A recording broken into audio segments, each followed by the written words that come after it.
I got hit with a rocket-propelled grenade in Fallujah back in 2004 while serving as an assistant team leader with 1st Recon Battalion. We got pinned down. I was in the lead vehicle, and they were gunning us down. Several heavy machine guns. I literally thought I was going to get shot in the face. So I was trying to suppress the fire with my squad automatic weapon out the rear right side of our Humvee. We didn't have the up-armored ones back then. And just waiting for a lull in the fire so I could dismount. I heard myself yelling out, you know, I was like, I'm hit. At the top of my lungs, it was gone. I had the base of my palm and it was hanging out like, looked down at my left leg, the top of my quadriceps was blown off. I had an open fracture of my femur, and that was the worst injury that I had. It was dumping blood out. It was like if you took a coffee cup and poured it out and tilted it back up, and it instantly filled, and poured it out and tilted it back up. So with every heartbeat, I was going down farther and farther. Had some good Marines with me, and they got me hooked up with some tourniquets, my leg first, then my left arm, then my right arm. And then we still had to fight our way out of that kill zone, and we limped our vehicle forward, which actually made us a little bit vulnerable because it separated us from the rest of our company. My team leader, he'd had his arm, big hole blown in his tricep right above his elbow, and it shattered his elbow and shot the gun out of his hand. Made sure my tourniquets were good, slapped me in the back of an open Humvee, and I got to watch the rest of the firefight from there. I remember raising my head up and I saw my buddy Mike Music up on the 50 cal rocking and rolling, and I shouted out, "Get some music," and it took like all my energy out of me, and I was out of breath, and I thought to myself, oh, I better not do that again, you know, and I laid back down. He went to run past me and grab somebody else, and so he snatched me up. They snatched me up and they brought me in there, and so I was awake for a while I was in that field hospital there in TQ, the triage area. There's a whole bunch of Marines in there with varying types of injuries. You know, I think that must just be part of my personality, you know, you try to make the best of situations. I ended up passing out shortly thereafter, and I woke up in Bethesda, Maryland, and just glad to be alive. And my recovery was long, but I've got many fond memories of the nursing staff and the people that I met, you know, and it sucks to get your hands shot off, but it's opened doors for me that you couldn't believe, you know. I mean, I've been in the White House, I've been in the Pentagon.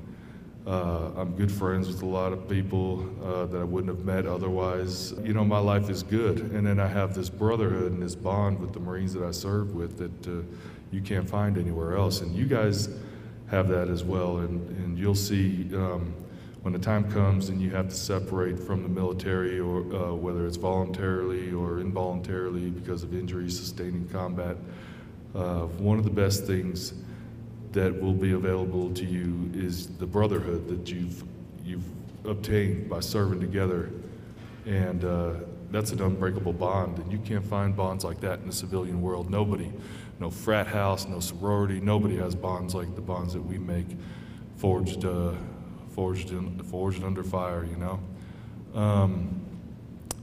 And the biggest thing that's helped me get through my injuries is that brotherhood and that bond, you know, staying connected with the Marines I served with, and meeting new Marines like Captain Urquhart and becoming friends with them as well. And then, you know, people like Rick Kell, who somehow had the foresight to understand that something like Operation Proper Exit could really help us out. You know, guys like myself and these guys to my right that are wounded, to be able to come back, you know, and leave the combat theater on our own terms. You know what I mean? And to get a little bit of closure. I'm having a really good time here, and it's great to see guys like you and women like you out here still hooking and jabbing. You know what I mean? And back in the States, we haven't forgot about y'all. You know, I think about the guys out here all the time, and every time my buddies would redeploy, I would worry about them. You know, it's something that you live with, but that's the life we choose, and there's nothing wrong with that. You got the right combat mindset, you can transition that to your civilian life. These are the days that you're going to look back on fondly, you know what I mean? Like them old timers from World War II that when they get together for a reunion, they'll be in their 80s, you know, enjoying the company that they have and appreciating the fact that they're alive and able to be together. So thank you very much for coming here and sitting down and listening to us. I really appreciate it, and in some ways I'm jealous of y'all, you know. Wish I was hooking and jabbing with you right beside you.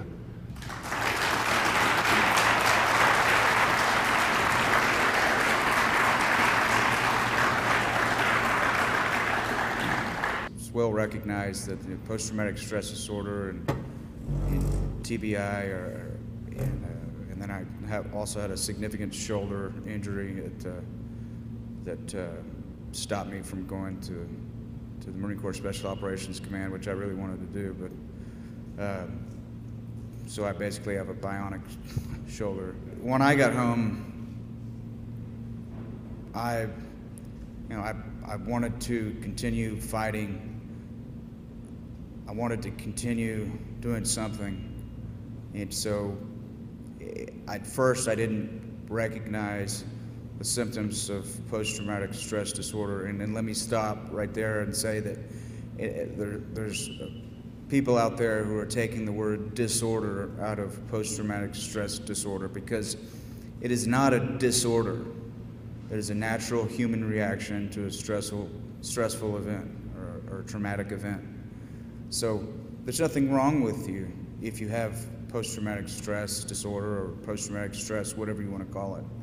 You've just changed a little bit, and you have to learn how to live with those changes. And you can take those challenges, you can take post-traumatic stress disorder, and you can let it ruin your life. And it almost ruined mine. But I was fortunate enough to have a big family, have 4 sisters, 2 older, 2 younger. And my father was a Vietnam veteran, and the way he was a Marine in Vietnam, and so he knew, but he wasn't real open about talking about it until it just came to the point where they had to confront me. Find those advocates, be one of those advocates. And this 22 suicides a day, you know, it needs to come to a screeching halt. As I keep saying, it's a tragedy. Really, it stops with us. It stops with you, and it stops with the veterans that are honorably that are discharged, and it stops with the men and women that are still in uniform. And there's all sorts of social networks out there. And medications are good to help you put yourself in a situation to relieve anxiety, to relieve depression. But it really, you know, it starts with you. So I'll just read it to you. It says, an old Cherokee told his grandson, "My son, there is a battle between 2 wolves inside us all. One is evil, it is anger, jealousy, greed, resentment, inferiority, lies, and ego. The other is good, it is joy, peace, love, hope, humility, kindness, empathy, and truth, and guilt." Or, I'm sorry, not guilt. The boy thought about it for a minute and asked his grandfather, "Well, which wolf wins?" And the old man quietly replied, "The one you feed." And so that makes sense to me, and it should make sense to you. If it doesn't now, it will later. Guilt is a worthless, but you still feel it. You just have to learn how to deal with it and live with it. And that's what we fought for, and we fought for freedom, and to agree and disagree. And of course, you can list a million other bullet points. Hey guys, thanks for coming. My name's Staff Sgt Dellinger. I was in the 82nd Airborne from 2003 to, we'll say, 2009. I was hit in 2007 in Baghdad by an improvised explosive device. We all know what those are. Lost almost half my left leg. Went back to Walter Reed, where I did a lot of physical therapy for about 12 months. And physically, after about those 12 months of therapy, I was pretty good to go. I hung around a little longer because I had it in my head that I wanted to continue on active duty. The struggle that I've dealt with has been it's probably been half of my fault, just for not utilizing the resources that were available to me. I was too stubborn to. I thought I could, battle these mental demons on my own. I didn't want help. I didn't think anyone knew me like I knew me, and I didn't think anyone was, capable of helping me. I thought I was the only one that could do that for me. Now, to an extent, like you do have to meet your treatment halfway. You can't just expect to sit there and get better on your own, and not do anything for it. Kick people out of your lives, support and stay close to your family members. Guys over here, so I don't want to take too much of your time. Decide to leave the military, things that are available to you afterwards. But I'll go ahead and pass it down to Captain Wolfe. Thank you.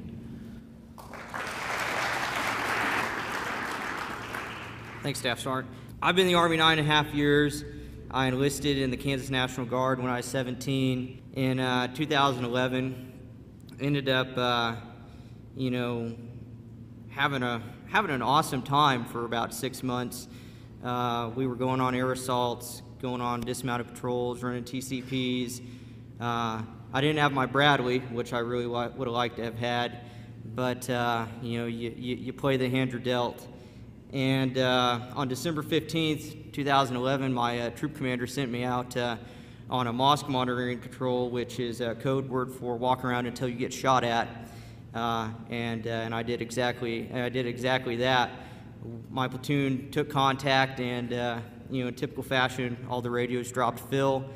And as I was running to my senior scout to use his radio, had an RPG explode behind me.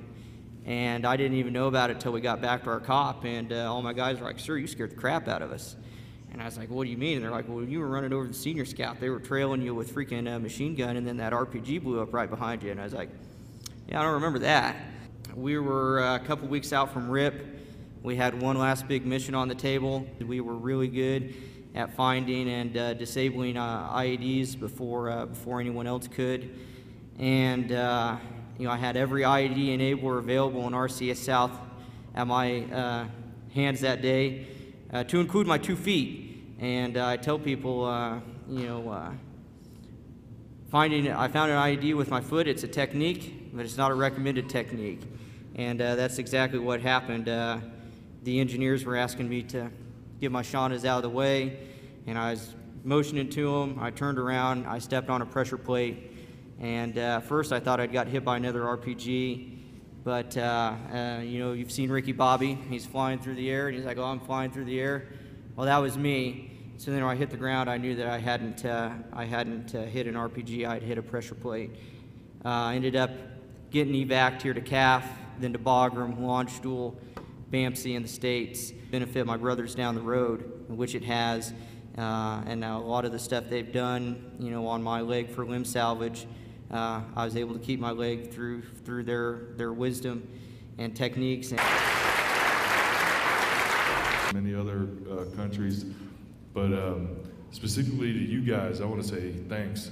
Thanks for coming down here and having our backs, and I'd be glad to go help you guys in a scrap any day, and I hope our country doesn't ever forget that.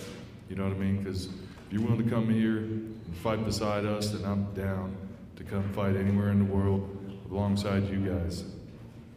So I hope it never comes down to that, but if it does, you got some hard-charging Marine Corps Bubbas in the Army Bubbas that got your back, and we'll get some together. Thank you. I appreciate it.